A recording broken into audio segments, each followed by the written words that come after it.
they don't respect you, and then you come and you just show them. Levon Aronian, one of the strongest chess players ever, has won almost all tournaments he played recently at the age of 42. I even was thinking about certain rule alterations we can do in the game. We've discussed the future of chess. I think chess has always been part of esports. We've discussed freestyle chess.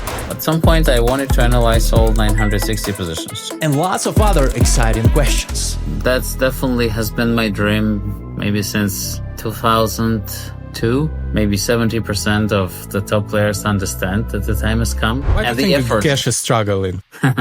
Do not miss our Blitz game at the end.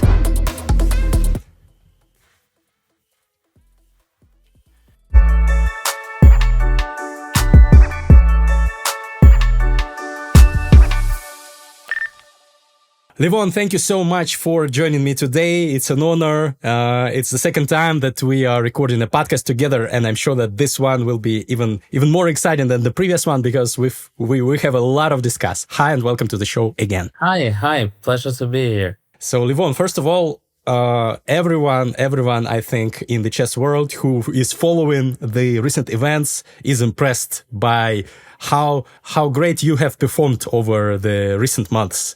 Lots of impressive results, and the most recent one being your performance at the Esports World Cup, where you've competed with the strongest, with the best, youngest chess players, esportsmen, and now you're also kind of like a cyber sportsman. So, how was the experience for you? It was quite interesting.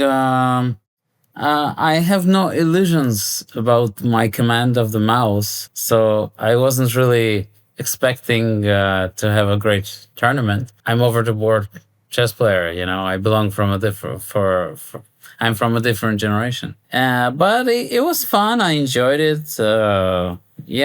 I thought it was very competitive and kind of exciting. So I liked it. How did you feel when people wanted to flag you, like that game with Hikaru, where he almost fell on his own sword trying to do that? I think we discussed this maybe half a year ago, and we thought maybe to prevent some really unethical flagging. I haven't faced any unethical flagging in this tournament, but in order to prevent what I call unethical, I should clarify myself.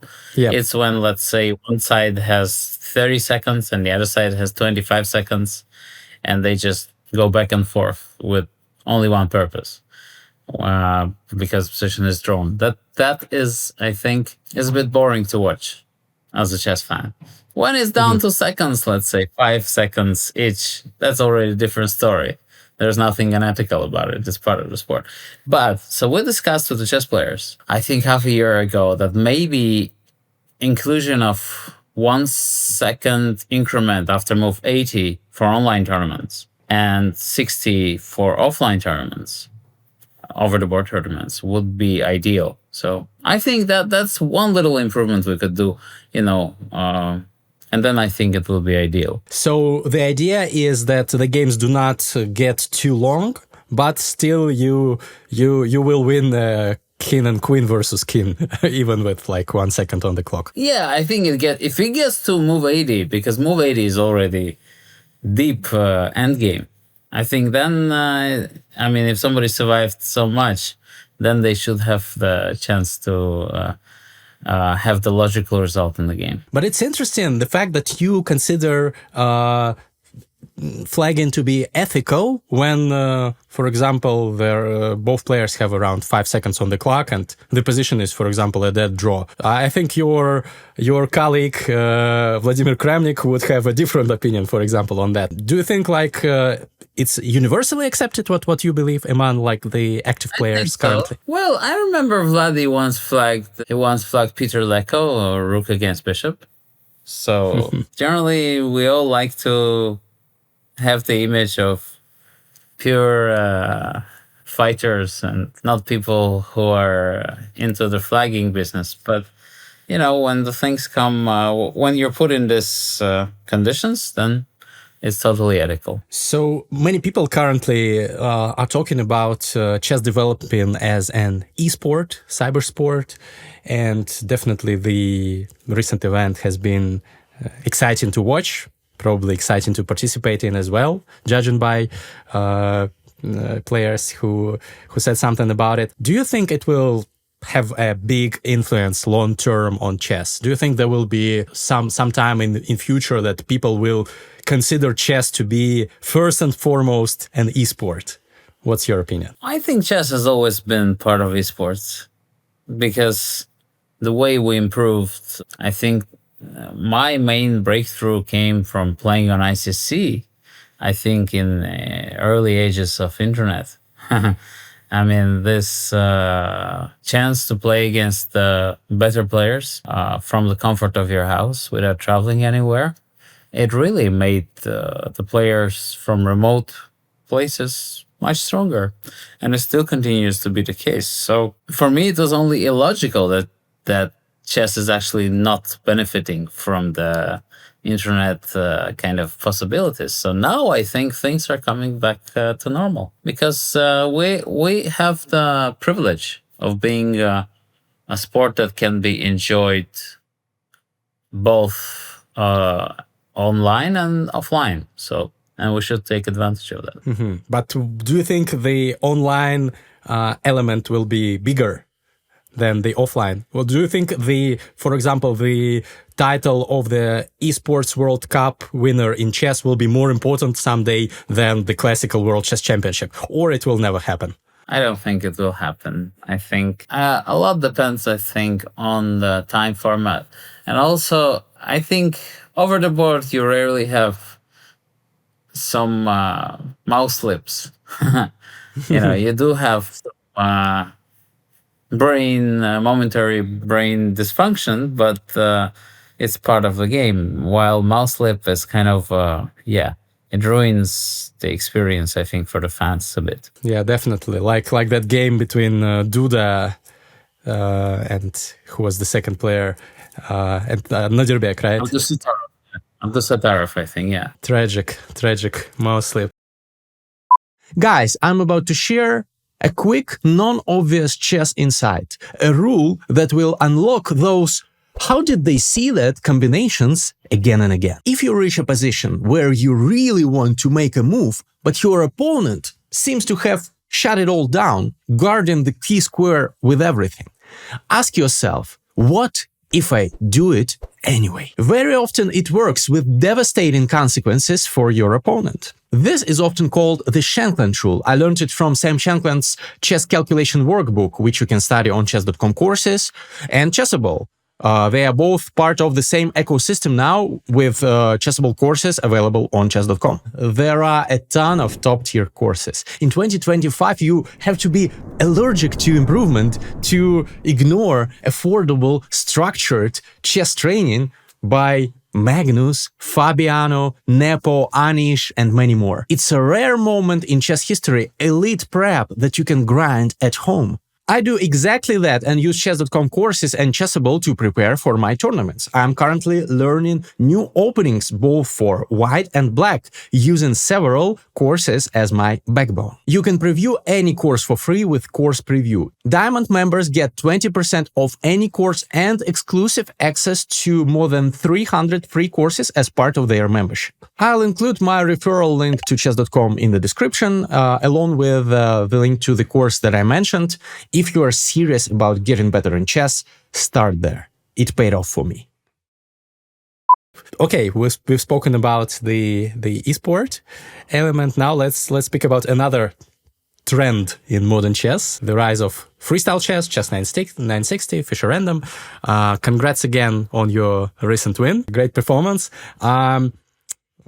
Recently, some top players have announced that they are dropping out for some reason. Hikaru said that he will probably not be participating in further events. Also, Anish Giri has said that he's dropping out. Are you staying in the project? What's your take on this? From what I have understood, the issue of some players is that the format keeps changing, and to tell you the truth, for me, it's also not ideal. When the first tournament happened in Weissenhaus, and it was a long time format, I think it was 2 hours. We were playing Freestyle Chess, Chess 960. That for me was a dream come true because that I felt this is the future. It's amazing. And if it's possible to maintain it, of course, this would be what I would dream of how chess would develop. 2 hour games, and you play a very deep, very sophisticated, and a game that requires a lot of skill as a chess player, but at the same time, it's a very fresh game. Yeah. The change of format I took, I mean, personally for me, it's not ideal. I understand that the company is trying to attract the masses, and maybe that's the way to go. But ideally, that's what I want to see. I want to see people playing it more. Also, like playing in Karlsruhe, that tournament, even though I played badly, I really enjoyed it because there were lots of players, lots of young guys playing really, really well. Also, long time format. I thought this is fantastic. But at the same time, I'm not a businessman. I'm not somebody who has a clear economical model and who can sit and say, yes, this is where we get the market and this is how we attract more people into the game. So I am just one of the players. I have my preferences. I think lots of people share those preferences like I have. They want something to replace the classical chess and be fresh and be as sophisticated as the classical chess. But, in the end of the day, let's see if we get the business part right. That's, I guess, more important. So your ideal format, if we disregard the business part for you as a chess player to enjoy most, what would be the time control? It could be, let's say, 1 hour 30 for the game with 30-second increment for Chess 960. Yeah, I love the game. I mean, I enjoy it so much. I even was thinking about certain rule alterations we can do in the game. And there's lots of ground, because it's so fresh and so beautiful. Yeah, I wanted to ask you about the rule alteration because I've watched the interview in Russian with Ilya Levitov on his channel. And you said there that you would suggest changing the rules of castling in Yes. Fischer Random Chess. Can you explain, please? Well, imagine if you could castle on 3 squares. I mean, every single side. That would enrich the game. And as long as the rook is next to the king, I can castle on any square I want. That sounds very, very, I think, complicated for people. You will have to decide where to castle. Another choice you have to take. It would also make it so much easier for amateurs, I think, because they wouldn't have to sit there and think, which square it was that I need to land on with my king. Because I feel it's kind of illogical that, I have to castle and the king has to end up on g1. That is very strange for me. Yeah. That could make the game even more exciting because sometimes I think one kind of castling could be a mistake and another would be like the winning move, for example. Yeah, and I also think it would make it so much easier for amateurs. Yeah. Is that the only rule that you would like to change? The only rule, I think everything else is fantastic. How are you preparing for the freestyle events? Are you playing Chess 960 to be better prepared for that particular format? I think at the moment there are some technical issues. For example, at some point I wanted to analyze all 960 positions, just to have, not 960, sorry, 959. Just to have some understanding what is going where. But once you start analyzing certain position, you save it and you come back to it. And some of the software I was using, it kind of shows that the position is illegal. Yeah. So unless they develop it, I think it's very hard to analyze it because, you like to analyze something, come back leave it, then come back to it and analyze it again.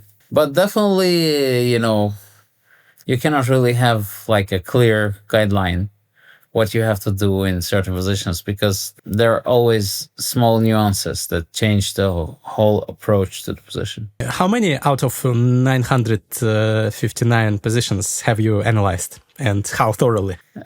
Maybe 10. One position we analyzed with Fabi and I think lots of chess players was just the original position, just the king and queen reversed. And we realized this is extremely dangerous for black, because so the king is on d1 and the queen is on e1. So when you play the Italian with d4, right? Like d4, d5, knight c3, knight f6, bishop f4, knight c6, knight b5 is just deadly, because the long castle king ends on c1, and it's it's just way too dangerous for black. Wow. That's some kind of crossover between London, Jabava London and Italian. Yes. Yeah, interesting stuff. But why just 10? You haven't haven't had the time, or what? I more or less understand some details about the game the more we played. I think the practical sense is to analyze, let's say, 100 positions, or not to analyze any, I guess. It's just you cannot really go in the middle. Then this position may never come, yeah? And you have some wrong ideas in your mind, because let's say if the bishop was on e1 or the bishop's on g1, the same position has totally different strategy. Do you believe that Anish was serious when he said that he can analyze all the positions within the span of 1 year, like spending several hours per position and getting the feel for how one should play? Sure. No, it's possible. I don't know how much good it will do for the player, or even if somebody is focused on freestyle chess to improve, because you just know the first moves, first assessments. But quite often, for example, when we're analyzing with Fabiano or the other players, we don't analyze the best computer line, but we analyze something that feels to be the strongest. And quite often, to counteract that human way of playing is much harder than to counteract the computer's approach. Yeah, that's probably the case. So several hours is not enough. You cannot prepare for everything in one position if you just take several hours, right? If anybody can do it, it's definitely Anish. I mean, he has the diligence and he has the passion of analyzing chess. Do you think that people are doing it? Do you think, for example, that Magnus's team has analyzed all the positions and told Magnus what to do in all positions? I don't think so. But Magnus definitely has some input in the positions. I mean, he does play in a way that you can tell that he understands the game. Quite often, he doesn't shy away from g4, h4 moves, which for me, for example, are too weird sometimes. Yeah, and the engine often says that they are the strongest, right? Yes.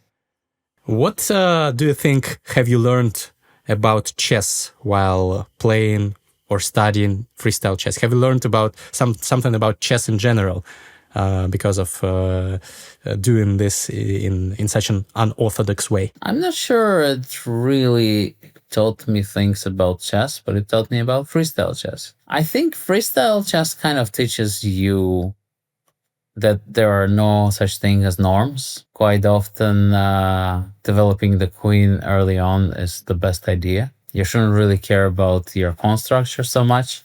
It's all about the pieces and how they get developed. So it's really an orthodox way of looking at the game. I mean, that's why I enjoy it so much, because it can really show how creative the player is, and you're able to kind of come up with concepts that have nothing to do with classical position 518. Do you think it could be detrimental for playing the classical position? Like you unlearn some principles that are important in normal chess? Yes, you definitely need to unlearn what you know about normal chess to be a good freestyle chess player. But does it make your classical chess worse, or like how does it work? I don't think so.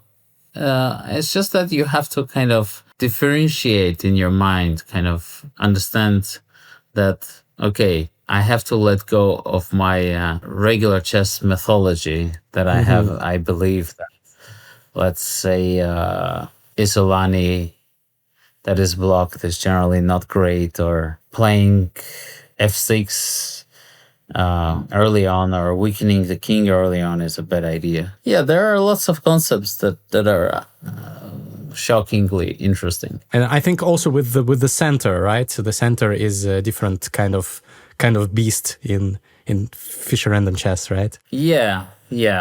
Sometimes keeping the control over the center is very important, and sometimes you just can postpone the development and postpone the fight for the control of the center. Yeah, I think the more you get to play, the more you fall in love with the game, and the more you're wondering, why isn't everybody feeling the same? Because I think for a lot of players, and I know it by talking to Fabio or other chess players, also Hans, I think, he said that analyzing regular chess at times is so boring after analyzing chess 960. Yeah, it really takes an effort to come back to the game, because from something very rich and very colorful, you're coming back to something that has lots of limitations. Yeah, but probably these are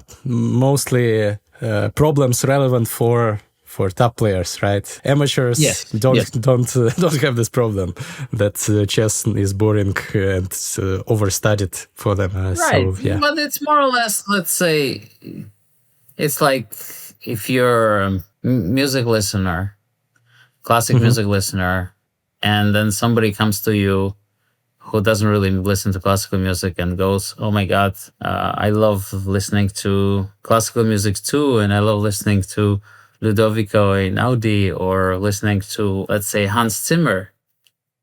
With all due respect, for somebody who listens to classical music, this is, of course, very, I won't say boring, but not the most exciting music to listen to. If you can listen to some different composers, let's say Bach. And the same thing applies to us when people come and say, oh my God, I just discovered in how exciting is the Petrov defense or the Berlin endgame.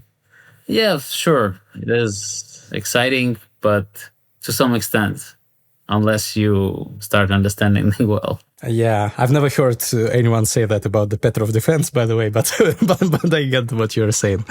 Do you think that you and other top players who are so passionate, so enthusiastic about this new format of chess, that you will make it the standard for the top level, that classical chess, normal chess, from the normal starting position will not be played as often at the top, and that someday maybe it will become the norm to play chess 960, at least at the top? Well, I hope so. I just don't know how long it will take. But that's definitely has been my dream maybe since 2002. It's been a long way. Yeah. The first time I think I played, maybe it was 2003, the first time I played in Mainz. It immediately became the game that I enjoyed immensely because of its depth. And I've tried to promote it. I would always talk about it in interviews. But it takes a long way, I think, and it takes many strong players to agree on that the time has come. Maybe 70% of the top players understand that the time has come, but they're very young, so they don't like to make big changes yet. Yeah, and probably many youngsters still focus mostly on the classical world chess championship. They strive for the title and don't want to get distracted, because chess 960 probably distracts from normal chess if you do it too often. I don't know how it does exactly distract, but because it's not like there are 2 cycles and many chess 960 tournaments and very few classical. No, it's the other way around. I think also to some players, it's just very difficult. They have a trouble grasping the concepts of the game. Yeah, why do you think Gukesh is struggling, for example? He's so good in classical chess, in long time controls, but in Fischer Random doesn't seem like that. Why? I don't think he's putting the effort. Also, I think in Blitz or Rapid, I don't think he's taking it seriously. He's not taking it seriously, and that's the case. It was same happening to me whenever I would play Blitz or Rapid or online chess. I wouldn't really take it too seriously, and the results wouldn't be there. I don't know, maybe 5 years ago, I started analyzing some things to play in Rapid and Blitz. Before that, I didn't really care so much. Do you mean like you analyze certain opening ideas that are maybe not particularly sound for longer time controls, but would work well to surprise your opponent in Rapid and Blitz? Yes. Can you give some example, for example, of recent games, what you did? Well, you have some opening aperture for Rapid and opening aperture for Blitz. Certain openings are hard to play in Blitz. Positions, I think it all depends stylistically, yeah?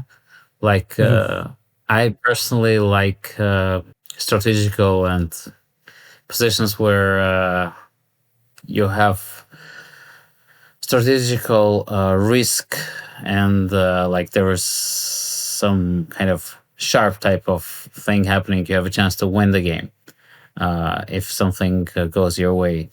While in classical chess, quite often I just decide, okay, I'll place this line and maybe I'm slightly worse, but it's a draw.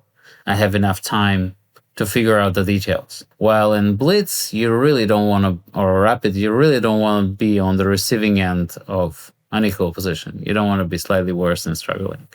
So you need to have some clear plan, right? And ideas that are obvious. Also, you want it to be more double-edged than Blitz and Rapid, I think, personally, for me. I see. Logical. How do you spend your time these days practicing for chess events? Like you have classical events, you have Blitz and Rapid, you have freestyle. What's the percentage of time dedicated to each of those areas? I more or less, before every single tournament, I more or less figure out what opening idea I'm going to play, what kind of strategy I'm going to make, and then I try to follow it. So I like to have like a clear vision of my opening approach for tournaments, and that's what I focus on. But when you don't have any tournaments like on the horizon, what do you do? This year, I have so many tournaments that it's not the case. So I'm very, very happy. I have the opportunities to play a lot. And a year ago, I was struggling because of that. You know, when you don't have any events, I mean, very few, you start losing your motivation and you start forgetting your preparation as well when you don't play enough. I see. So it's always good to be looking forward to some particular event. I wanted to ask you, Levon, how would you say, what would you attribute your recent successes to mostly? Like what changed? I went to China to play a match against Wei. There I played very, very poorly. I was really out of shape. And I was blundering everything, and he really dominated me in the match. And that kind of worked as a motivation for me. You know, I thought to myself, the level that I'm showing here is unacceptable. If I want to be continuing and enjoying playing chess, I should definitely change my training and be more practical about the game. And that's what I more or less did. After China, I did some work. So you were motivated by failure. Yes, I'm normally motivated by failure because throughout my career, I had many comebacks, and that's one thing I love doing, you know? When people are already counting you out and thinking that you're a has-been, this is the best motivation because they don't respect you, and then you come and you just show them. And yeah, I'm a person who needs to get motivated artificially because I'm not a very competitive guy by default. So that's good for me. Well, I don't think anyone thinks you're has-been now. But could that be a problem? Now you don't have the negative motivation after your recent successes. What should motivate you now? I am still motivated. I don't think I've played my very best, and I have rapid and Blitz, and then classical tournaments, 2 classical tournaments in a row. So that already motivates me because I want to improve my rating in classical chess. Yeah, so the tournaments in question, they are the Grand Swiss, right? The Sinkeveld Cup. So St. Louis Rapid and Blitz comes first. It starts on the 11th of August. Then it's the Sinkeveld Cup, which starts, I think, on the 18th. And then the Grand Swiss, which starts on the 4th of September, I think. The goal is to get in the candidates, right? Through Grand Swiss, I presume, right? No real goals. If I can play well and improve my rating, that's a decent goal. But generally, just trying to play good chess. That's a goal by itself. Yeah, that's definitely a worthy goal. But do you have any other goals connected with results? I don't know, maybe the candidates, maybe something else. Maybe you have some other things in mind. No, I don't really care. If I make it, then I'm sure that I will do my best to play well. If I don't make it, I will continue striving to be the best version of myself. So learning and trying to keep the motivation. Mm-hmm. That's so interesting because, I've spoken to quite a few top players. I think maybe close to half of top 20 in the world. And I would say that there are 2 categories, if you can categorize chess players in this way. Some of them are hyper motivated to, for example, win the candidates, become the world chess champion. They set these specific results-oriented goals. And others are more relaxed, like you are. And I don't see any direct correlation who is more successful, who is less successful. I don't know. Do you think it matters if you have such goals or not? I think it also has to do with the player's character. Some people perform very well when they set themselves a very high goal, and some people are actually not doing too well. I think I belong to the type that doesn't do too well when I have high expectations from myself. Have you done that previously? Set such goals? During every single candidate where I failed. I see. So you decided that the other approach is better for you. Okay, sounds logical. I want you to speak about the reigning world chess champion Gukesh a little bit more. What do you think about his chess and about his future? Do you think that he will be able to improve more and maybe even dominate the field? Or do you think that there will be some other young guy who will do that? So what's your prediction? I think he's very, very good. I mean, he's one of the best in the world. I'm not sure he's the dominating type though. His main strength is, of course, he's welcome to change, and he's a very sports type of person. He's I and maybe my generation, we were always more kind of artistic and kind of chill about the game. I think the generation coming up with Magnus was more sports focused, dominating. But I personally don't see him as the guy who would dominate. I mean, he's so young, it's hard to know his style yet. I see him as a fantastic calculator and somebody who has a great focus. But is that enough to dominate? Not so sure. From the guys who can dominate, I always thought that Alireza could be the guy who could dominate in a similar fashion like Magnus. There is still possibility, and he plays really well. So it can happen, yeah. But from other players, Arjun is very creative and very talented, and I'm of course always rooting for Fabi. So yeah, there are many. It's going to be an interesting clash. There are many intrigues that are going to happen in the future years because, of course, this generational shift with Fabi's generation and a new generation is going to definitely happen. The clash. Yeah, it's already happening, I guess. Like, this is the moment. It's starting. Yeah, sure. Yeah, very exciting to watch. What do you think needs to happen for Alireza to become the better version of himself? Because yes, very many people put lots of hope in him, and he definitely has a crazy level of talent and skill, but something is missing. What is it for him to become even stronger than he is now? Maybe he needs to focus more on the end games. I think he's struggling sometimes with the theoretical end games. So this has always been the case with Magnus.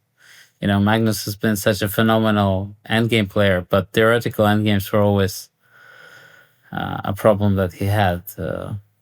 I'm also one of the guys who had this issue. But it definitely can change and improve your results. So, he needs to study the Dvoretsky's endgame manual? Yeah, why not? Yeah, there are many nice books about the subject. Mm-hmm. Interesting. What are you working on? If we disregard the openings, obviously that's the main chunk of work you are doing in chess. Are you working on some end games or some interesting concepts in middle games, studying some maybe old books, new books? What do you do? Mostly I work on openings. It's a work that is always very interesting. You can go very deep and still things that you can do to surprise your opponents. It's much less than ever before, but not everybody is playing the Petrov. So there is our, other ultra solid openings. So there is still a chance to come up with something. Yeah, definitely. Even in the Petrov, if we check the candidates' games, I think Nepo got in trouble sometimes because of sharp lines. Yeah, in that one. Okay, so mostly openings. That's the reality of chess players' life at the top these days. Yeah, because I've always thought that knowing openings, you shouldn't go too deep in details and leave some place for over the board. But there's less and less. I agree with this idea less and less because there are certain players who know their openings so well that you really need to go very, very deep into details. Do you have a team helping you seconds? Yeah, sure. Mostly from Armenia, but also from US. So I work with young players. Mm-hmm. Nice. That's always nice. I wanted to ask about Magnus as well. So first of all, do you believe that he will ever come back to classical chess? Maybe even fighting for the World Chess Championship title? And if so, what needs to happen for that? I don't think it will ever happen.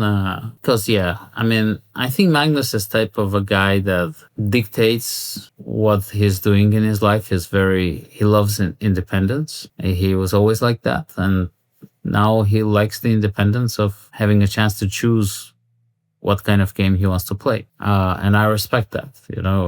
I wouldn't want him to be somebody who's forcing himself and torturing himself with the game. Thank God we have freestyle chess for the fun part, or even online or rapid blitz events. What needs to happen for him to come back to play classical chess? Hard to tell. Maybe for classical chess to be replaced by freestyle chess. Why not? Time will tell. We will see. Levon, as a tradition, at the end of the podcast, I play Blitz against my guests. We've done that already. Last time you crushed me. I've gotten a little bit better, so hopefully I can resist you a little bit longer this time. Can we do this? Sure. Let's go. Let's go. Okay. Okay. The beards. Uh-huh.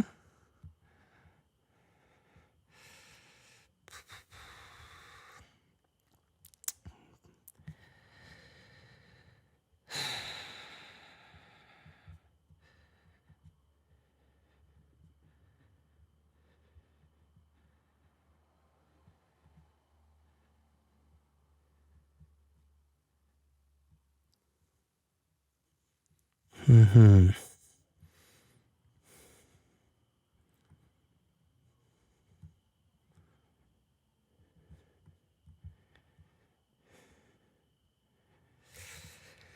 Okay.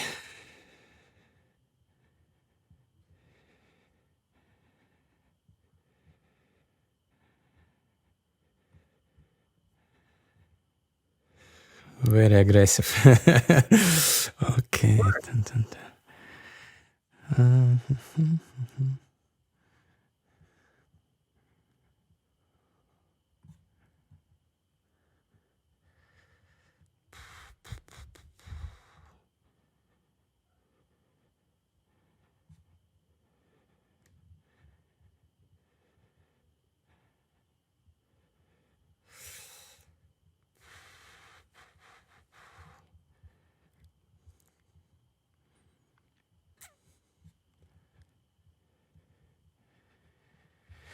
I don't like what I did. Okay. Mhm.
Yeah.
Even your dogs don't like to position. That's true. Unfortunately, not a very pleasant one. Mm-hmm.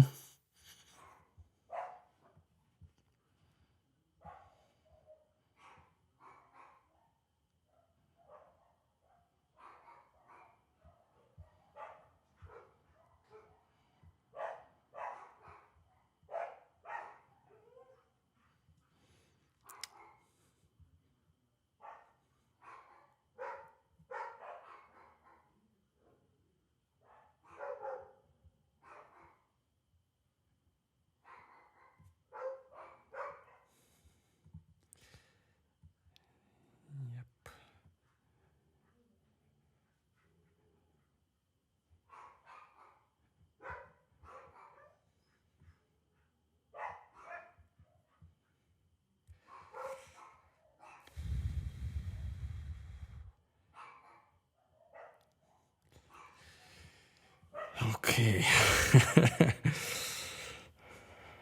Horrible.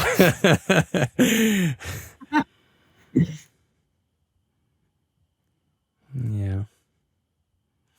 Okay, I got crushed. Very instructive. Thank you for the masterclass. I don't know. I like. Yeah, sure. It was my pleasure. Like it was. Yeah, I think you castling early and not having a clear plan how to stop the c5, c4 caused this quick failure. Yeah, I sometimes play like this with black, and I like doing this, but with white, yeah. Apparently, after knight c1, already it's not so easy. I should have gone for something else, like quicker g4 was the way to go. Mm-hmm. Yeah. I thought that's the way to go. Yeah. I got too scared of but you. At least we have a common trend with you. You play with me, and I win a quick game. Some stability in this world, at least. This is good to know. Levon, thank you so much for the conversation and for the game. Good luck with your upcoming tournaments. I will be looking forward to seeing you in action. Yeah, guys, don't forget to comment and like this video if you liked our conversation, and please drop a comment. What do you think about Levon, about the future of chess? Your feedback is, as always, appreciated. See you in the next one. Thanks, Levon.